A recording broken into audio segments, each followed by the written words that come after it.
നമസ്കാരം. മിവി സ്പീക്ക് വീഡിയോയുടെ പുതിയൊരു വീഡിയോയിലേക്ക് സ്വാഗതം. 2025 ഏപ്രിൽ മാസത്തോടെ പുതിയ സാമ്പത്തിക വർഷം ആരംഭിക്കുകയാണ്.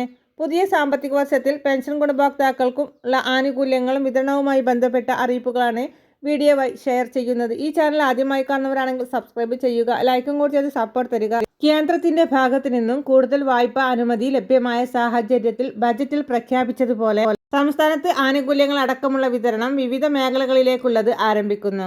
സാമൂഹിക സുരക്ഷാ ക്ഷേമ പെൻഷൻ തുകയുടെ ഒരു ഗഡു കൂടി ഏപ്രിൽ ആരംഭിക്കുന്ന സാമ്പത്തിക വർഷം മുതൽ ആരംഭിക്കുമെന്ന് ധനവകുപ്പ് നേരത്തെ തന്നെ പ്രഖ്യാപിച്ചിരുന്നു.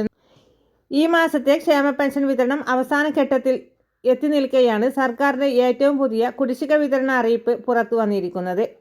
വരാൻ പോകുന്ന തിരഞ്ഞെടുപ്പുകൾ കൂടി മുമ്പിൽ കണ്ടുകൊണ്ടാണ് സർക്കാരിന്റെ തിരക്കിട്ട നീക്കം. പെൻഷൻ തുക ലഭിക്കുന്ന ഗുണഭോക്താക്കൾക്ക് വരുമാന സർട്ടിഫിക്കറ്റ് അടക്കമുള്ള വിവിധ രേഖകൾ സമർപ്പിക്കുന്നതിനുള്ള സമയം കൂടിയാണിത്. വീടുകൾ കേന്ദ്രീകരിച്ചുള്ള സോഷ്യൽ ഓഡിറ്റിംഗ്, അതോടൊപ്പം തന്നെ പെൻഷൻ പദ്ധതിയിൽ പരാതികൾ സ്വീകരിക്കൽ, അനർഹരായ ആളുകൾക്ക് സ്വയം പെൻഷൻ പദ്ധതിയിൽ നിന്ന് പിന്മാറുന്നതിനുള്ള അവസരം എന്നിവ ഉൾപ്പെടെയുള്ള കാര്യങ്ങൾക്ക് ഈ മാസം മുതൽ തുടക്കം കുറിക്കുകയാണ്. ഇത് സംബന്ധിച്ചുള്ള തീയതികൾ വരുന്നയാഴ്ച മുതൽ പ്രഖ്യാപിക്കുകയും ചെയ്യും. മെയ് മാസം മുതൽ ഇതിന്റെ നടപടിക്രമങ്ങൾ ആരംഭിക്കുകയും ചെയ്യും. 3 മാസത്തെ പെൻഷൻ കുടിശ്ശികയായ 4800 രൂപയിൽ ആദ്യ ഗഡുവായ 1600 രൂപയുടെ വിതരണം സംബന്ധിച്ചുള്ള സുപ്രധാന തീരുമാനം നാളെ മുതൽ പുറത്തുവരും.